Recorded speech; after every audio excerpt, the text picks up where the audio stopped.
ठीक है, public finance concern with the income and expenditure of public authorities and with the help with adjustment of each other, मतलब public expenditure और public revenue, है ना। तो अब यहाँ पर देखिए पब्लिक रेवेन्यू पब्लिक एक्सपेंडिचर, तो ये हमारा पूरी जो पब्लिक फाइनेंस जो है ये हमारा पब्लिक अथॉरिटीज, मतलब इसको हम लोग डायरेक्टली कह सकते हैं गवर्नमेंट। ठीक है, गवर्नमेंट का पार्ट होता है, इसमें तो आम पब्लिक केवल रूल फॉलो करता है। तो देखिए गवर्नमेंट, जब यहाँ पर ये चीज समझना होगा यहाँ पर वाला कि role of government in an economy, role of government in an economy, कि इकोनॉमी में सरकार का कितना रोल होता है वो है? बहुत इम्पोर्टेंट रोल होता है सर। एक इतिहास हाँ का तो बच्चा इम्पोर्टेंट रोल नहीं होता है। कौन कौन सा होता है? मतलब यही कि टैक्स लेना, इकोनॉमी को संभालना, इन्फ्लेशन को कंट्रोल करना, फिर ये सब सारा डिसीजन तो गवर्नमेंट का ही ना होता है। उसी को होता है, पहला होता है एलोकेशन, दूसरा डिस्ट्रीब्यूशन, नहीं पढ़े थे हो तीसरा, चलिए लास्ट जो होता है ना, पहला एलोकेशन, डिस्ट्रीब्यूशन और तीसरा होता है स्टेबिलिटी। यही 3 रोल होता है ना। एलोकेशन मतलब रिसोर्सेज को अलग अलग गुड्स एंड सर्विसेज प्रोड्यूस हो रहा है उसमें डिस्ट्रीब्यूट एलोकेट करना, है ना। डिस्ट्रीब्यूशन कहने का मतलब हो गया कि आय का डिस्ट्रीब्यूशन, ये टैक्सेशन रेवेन्यू सब इसी में आ जाता है, अमीर से लेना गरीब को देना, है ना। एलोकेशन में आपका डेवलपमेंट वाला भी हो जाएगा कि कितना जो आय है उसको हमको प्रोडक्टिव पे कितना खर्च करना है, अनप्रोडक्टिव पे कितना खर्च करना है, सोशल सिक्योरिटी पे कितना खर्च करना है, जो रिसोर्सेज फिजिकल रिसोर्सेज या मॉनेटरी रिसोर्सेज, दोनों को बात कर रहा था मैं। मॉनेटरी रिसोर्सेज पैसा और एक फिजिकल रिसोर्सेज, किसको कितना देना है ना। कोयला किसको कितना देना है, बॉक्साइट कितना देना है, क्या करना है, फिर पैसा के रूप में आपको रूरल डेवलपमेंट के लिए कितना देना है, इसके लिए कितना देना है, वो सारा काम इसको सरकार का होती है। और डिस्ट्रीब्यूशन, टैक्सेशन और रेवेन्यू, ये पब्लिक फाइनेंस का पूरा पार्ट हो जाता है, डिस्ट्रीब्यूशन वाला, वेलफेयर से रिलेटेड, प्राइस डिटर्मिनेशन, वेलफेयर सब आ जाता है। स्टेबिलिटी में हो जाता है जो आपका इन्फ्लेशन डिफ्लेशन होती है, एक्सचेंज रेट, बेरोजगारी, है ना, ये सबको स्टेबल करने के लिए सरकार रूल रेगुलेशन लगाती है। यही 3 रोल होता है बेसिकली, है ना। बात समझ में आ गया यहाँ पर? तो देखिए ये गवर्नमेंट का एक्चुअली क्या होता है, बैलेंस शीट भी बोल सकते हैं, बैलेंस शीट। यहाँ पर क्या होगा, इनकम एंड एक्सपेंडिचर, कि कहाँ से हमारा इनकम आएगा और कहाँ पे खर्च होगा। बैलेंस शीट में भी ऐसे ही करते हैं ना, क्रेडिट एंड डेबिट, है ना। तो उन लोग वाला क्रेडिट डेबिट नहीं, इकोनॉमिक्स वाला क्रेडिट एंड डेबिट, कि कितना आ रहा है वो क्रेडिट, कितना जा रहा है वो डेबिट, ठीक है। और इसी के अंतर्गत हमारा आता है क्या, फिजिकल ऑपरेशन आता है। पब्लिक फाइनेंस के अंतर्गत जो आता है सारा जो चलती है वो किसके लिए आता है, फिजिकल ऑपरेशन, ऑपरेशन या फिजिकल पॉलिसी जिसको बोलते हैं, है ना। तो आगे इसको सेपरेट पढ़िएगा, जिसके अंतर्गत ये सारा चीज आ जाता है। फिजिकल ऑपरेशन में क्या आ जाता है, टैक्सेशन, दूसरा क्या आता है, एक्सपेंडिचर, तीसरा बजट, और चौथा क्या होता है, डेप्ट मैनेजमेंट, डेप्ट मैनेजमेंट। आगे सब पढ़ लेंगे, उसके बाद इसको चर्चा करेंगे, ठीक है।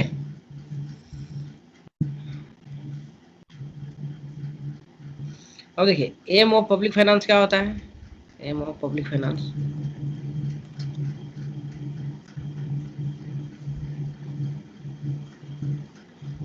पहला तो हो जाएगा क्या चीज, welfare, welfare of the society, ठीक है। दूसरा हो जाएगा गुड्स एंड सर्विसेज प्रोवाइड करना, सब इसी के अंतर्गत आ जाता है, गुड्स एंड सर्विसेज प्रोवाइड करना। फिर टैक्स इम्पोज करना, टैक्स रेवेन्यू, है ना, ये सब सारा चीज आ जाएगा। फॉरेन एड, वेलफेयर, फिर चौथा क्रिएशन ऑफ मनी, ये सब आ जाता है। ये सब उतना ध्यान मत दीजिए, वो आगे आते जाएगा। इसका जो पब्लिक फाइनेंस का सबसे इम्पोर्टेंट क्या होता है, इसका फिजिकल ऑपरेशन ही होता है। ठीक है, देखिए पब्लिक जो टैक्सेशन है उसी को पब्लिक रेवेन्यू भी बोलते हैं, है ना। फोर्थ में क्या लिखे हैं? Auction, creation of money, money multiplier वाला क्या सर? इंक्यूशन, है, क्या लिखे हैं सर लास्ट में, फिफ्थ में क्रिएशन है। और थर्ड में?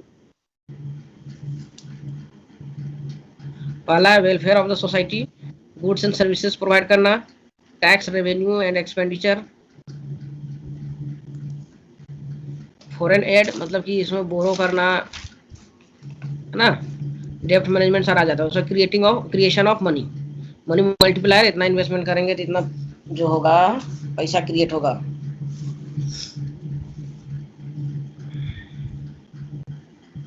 नेक्स्ट है प्रिंसिपल ऑफ पब्लिक फाइनेंस, है ना, कि पब्लिक फाइनेंस का सिद्धांत क्या है, लोक वित्त का सिद्धांत क्या है। ठीक है,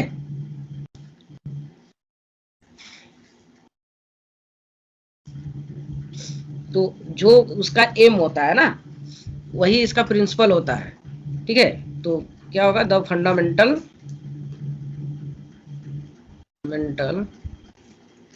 rules of public finance is known as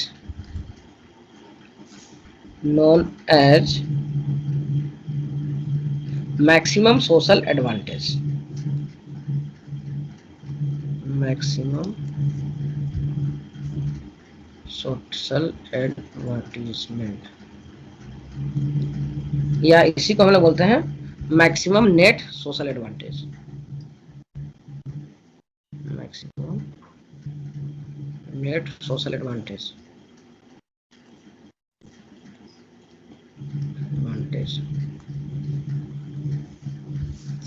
ठीक है, तो इसमें आपको क्या है, मेन एम क्या है पब्लिक फाइनेंस का, कि लोगों के वेलफेयर को मैक्सिमाइज करना, नेट वेलफेयर को, है ना। तो ऐसे भी हम लोग जान रहे हैं कि पब्लिक फाइनेंस का शुरुआत कौन करता है, क्लासिकल, यहाँ पर याद रखिएगा। इसके अंदर का प्रिंसिपल पढ़ रहे हैं तो यहाँ पर याद रखना होगा क्लासिकल, केंसियन। मॉडर्न तो मॉडर्न ही है ना, केंसियन से ही मॉडर्न शुरू हो जाता है। इसका वाला को हम लोग क्या बोलते हैं, साउंड फाइनेंस, ये याद रखिएगा। फाइनेंस, इसका मतलब क्या होता है, minimum interference of government in the economic activities, है ना।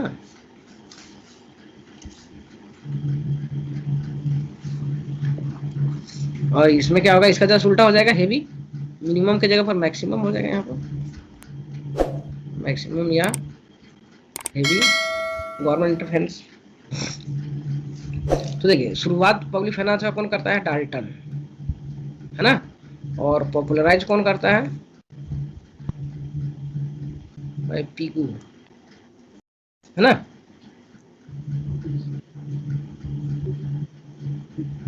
ये दोनों का जो नाम है ना, सबसे ज्यादा ऊपर में रहता है जो प्रिंसिपल ऑफ पब्लिक फाइनेंस का, या फिर पब्लिक फाइनेंस को पॉपुलराइज करने में।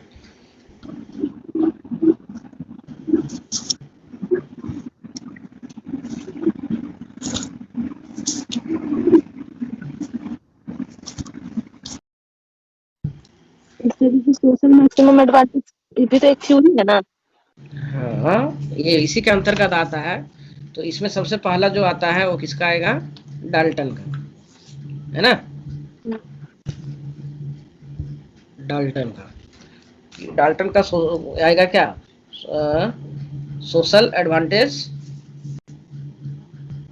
Principle of maximum social advantage में सबसे पहला जो आता है डाल्टन का।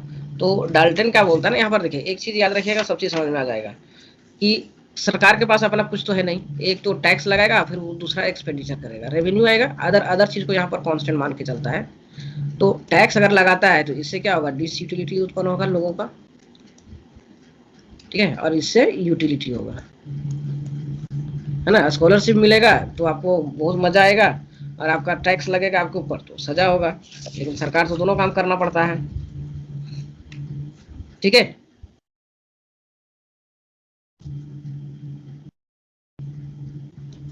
तो यहाँ पर क्या होगा कि सोशल वेलफेयर मैक्सिमाइज कहाँ पर होगा, जहाँ पर हाँ मार्जिनल सेक्रीफाइस और मार्जिनल बेनिफिट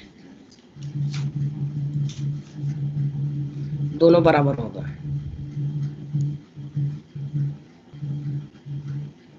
ठीक है। इधर हो जाएगा टोटल एक्सपेंडिचर, यस, ठीक है। एमएस मतलब हो गया मार्जिनल सेक्रीफाइस, मतलब टैक्स लगा रहा है तो जैसे जैसे टैक्स का रेट बढ़ेगा वैसे वैसे आपका तकलीफ बढ़ेगा, और जैसे जैसे ज्यादा बेनिफिट मिलेगा आपको वैसे वैसे डिमिनिशिंग यूटिलिटी होगा, इसलिए डाउनवर्ड स्लोपिंग होगा, है ना। मार्जिनल सेक्रीफाइस और ये हो जाएगा मार्जिनल बेनिफिट,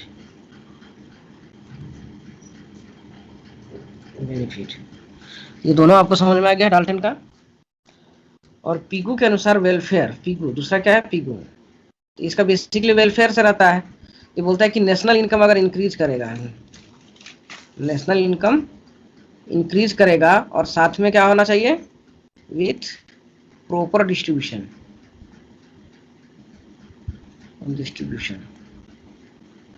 है ना, तभी हमारा सोशल वेलफेयर जो है वो मैक्सिमाइज होगा। बस समझ में आ गया, मतलब नेशनल इनकम बढ़ना चाहिए और साथ ही साथ उसका प्रॉपर या फिर अनुकूलतम वितरण होना चाहिए।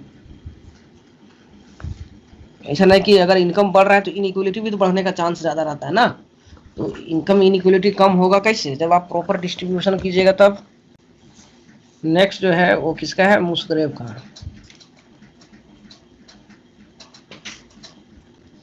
देखिए मुस्करेव का क्या बोलता है कि देखिए एग्जैक्टली हम ये नहीं हो सकता है भाई कि एक आदमी को कितना बेनिफिट हो रहा है और दूसरा आदमी को कितना सेक्रीफाई में यूटिलिटी मिल रहा है, ठीक है। ये तो हम काउंट नहीं कर सकते हैं, कि कर सकते हैं, क्योंकि यहाँ पर बेनिफिशियर कोई और है, बेनिफिशियर जो है अलग है और टैक्स पेयर जो है वो अलग है।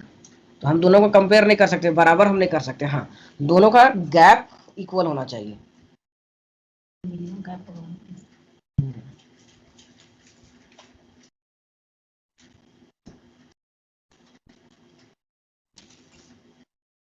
ठीक है, ये हो गया यूटिलिटी का और ये हो गया डिस यूटिलिटी, ये नेगेटिव हो गया और ये पॉजिटिव हो गया डिस यूटिलिटी, ठीक है।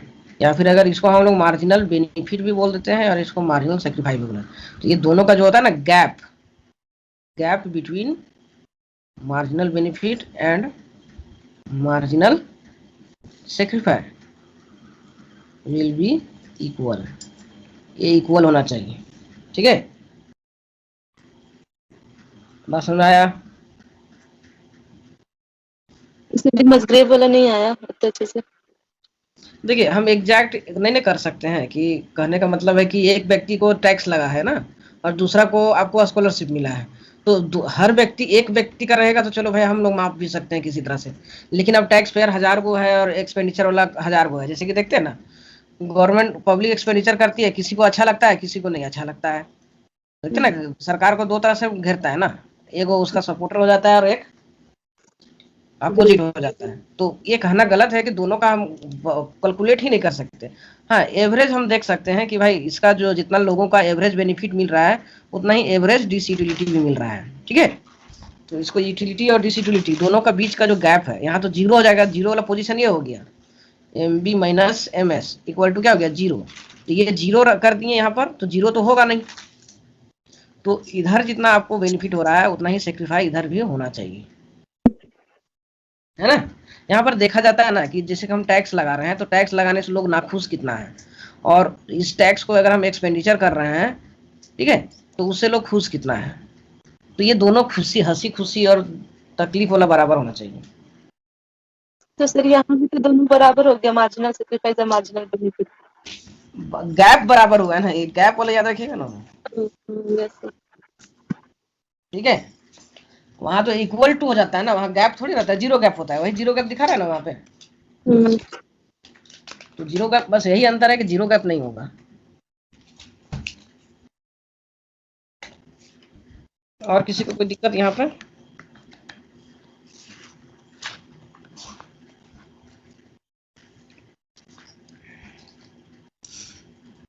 अब देखिए, इसको हम लोग मापेंगे कैसे?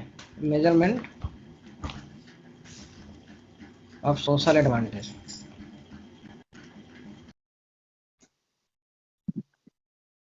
पूछ के नहीं ना अच्छी करेंगे हो, मापेंगे कैसे? पहला तो preservation of country, preservation of country, है ना। कहने का फॉरेन इन्वेजर जो है उससे आपको बचाव करना होगा। पहला कि आपका देश जो है एक्सटर्नल और इंटरनल, एक्सटर्नल और इंटरनल दोनों सिक्योरिटी होना चाहिए, सेफ होना चाहिए। ठीक है ना, तो उधर से पाकिस्तान बम फोड़ते रहेगा, अंदर से माओवादी लोग बम फोड़ते रहेगा। ठीक है, तो वैसे में नहीं, ये चीज दोनों में हमारा क्या होना चाहिए, सिक्योर होना चाहिए। दूसरा जो होता है improvement in production, in production, जो हमारा प्रोडक्शन एक्टिविटीज है उसमें इंप्रूव होना चाहिए, क्योंकि सरकार हर किसी को हाथ में पैसा नहीं देगी, रोजगार उत्पन्न करवा सकती है। तो वो जब आपका प्रोडक्शन एक्टिविटी सुधरेगा तभी रोजगार भी उत्पन्न होगा। नेक्स्ट है इम्प्रूवमेंट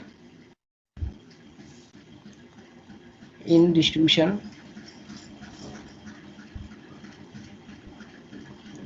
चौथा जो है stability with full stability with full employment, employment या इसी को हम लोग बोलते हैं क्या, फुल एम्प्लॉयमेंट,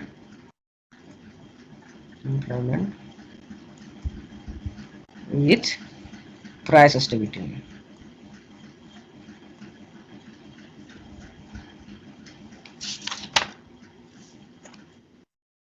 और लास्ट जो होता है प्रोविजन ऑफ फ्यूचर, और अपने से भी जोड़ सकते हैं प्रोविजन ऑफ फ्यूचर। ऐसा नहीं कि सारा खर्चा हम परसेंट के लिए कर दे रहे हैं, फ्यूचर के लिए कुछ कर ही नहीं रहे हैं।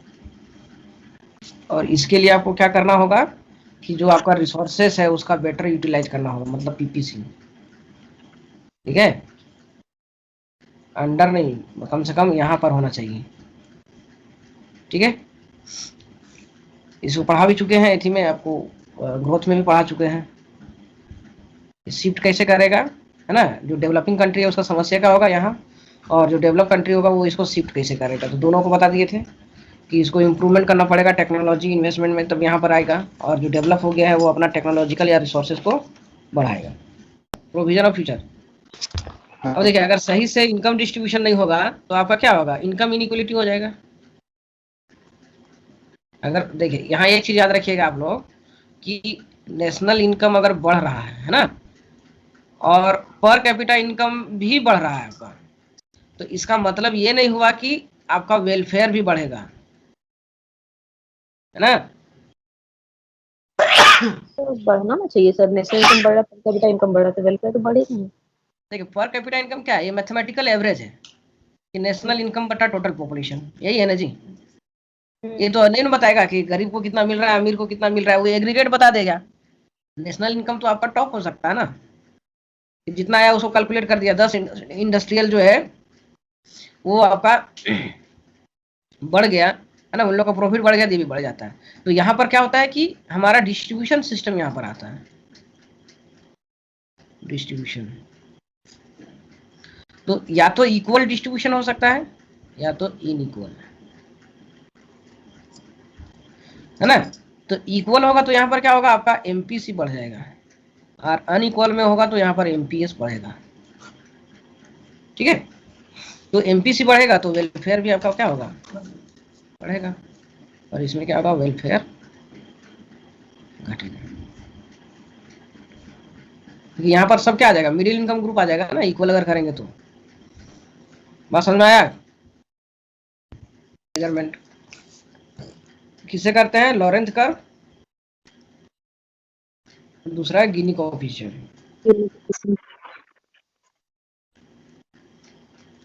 ये दोनों का वैल्यू, इसका वैल्यू क्या होता है? 0 to 100 और इसका होता है 0 to 1। 0 मतलब क्या होता है? वो sir perfect inequality. Perfect equality होता है। Yes sir. 1 मतलब इनइक्वालिटी। परफेक्ट इक्वलिटी, इसका मतलब परफेक्ट इनइक्वलिटी। सेम लॉजिक यहाँ पर भी अप्लाई हुआ ना।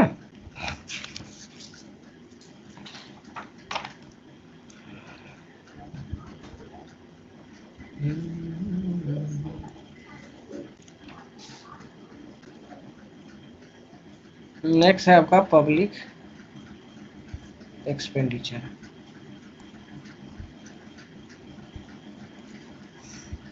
ठीक है, बजट कैसे बनता है? एक तरफ हम इनकम देखते हैं और दूसरा एक्सपेंडिचर देखते हैं, यही ना काम करते हैं दोनों से है? तो पब्लिक में पहले एक्सपेंडिचर देखा जाता है, बाद में इनकम देखा जाता है। अब प्राइवेट में पहले इनकम देखा जाता है, बाद में एक्सपेंडिचर होता है। यही तो पूछ रहे थे उस समय से है। घर का उल्टा पुल्टा पढ़ाया जा रहा है, समझ में आया नहीं आया? क्या पूछे, क्या बोलना चाह रहे हैं? पूछे सर कि पब्लिक फाइनेंस और प्राइवेट फाइनेंस में क्या डिफरेंस है? हाँ, तो हम लोग डिफरेंस बता दिए। एक अंतर सर जो है ना पूछे तो फिर एक एक अंतर सबको बता दिए। वही तो बोले ना, बजट भी लिख दिए आपको। बजट में भी जैसे बजट हम लोग बनता है तो कैसे देखते हैं? आय और व्यय दोनों को ना देखना पड़ता है, हमारा इनकम कितना है और हम एक्सपेंडिचर कितना कर रहे हैं। यही चीज है ना जी। पब्लिक फाइनेंस में भी तो वही कर रहे हैं ना, आय कितना आ रहा है और एक्सपेंडिचर कितना कर रहे हैं। तो प्राइवेट फाइनेंस में भी तो वही करते हैं ना कि आय कितना आ रहा है और व्यय कितना कर रहे हैं। ठीक है, तो अब आय आने का सोर्स तो लिमिटेड होता है, व्यय करने का कोई लिमिटेड नहीं होता है। तो जब भी पब्लिक फाइनेंस में क्या होता है, सरकार सबसे पहला एक्सपेंडिचर देखती है, हमको खर्च कितना करना है, बाद में वो इनकम के जुगाड़ करती है।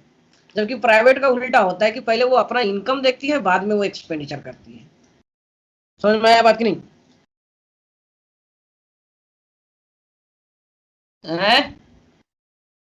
Yes sir. किसी को और दिक्कत?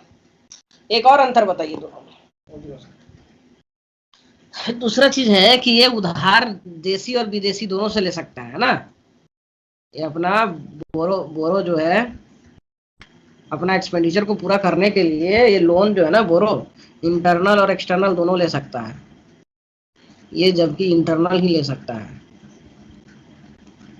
ठीक है, इसका जो होता है कर्जा लेने का वाइड होता है, वाइड रेंज होता है ना। इसका जो होता है लिमिटेड होता है। इस तरह से आप लोग दिमाग लगा के अपना पढ़ते हैं।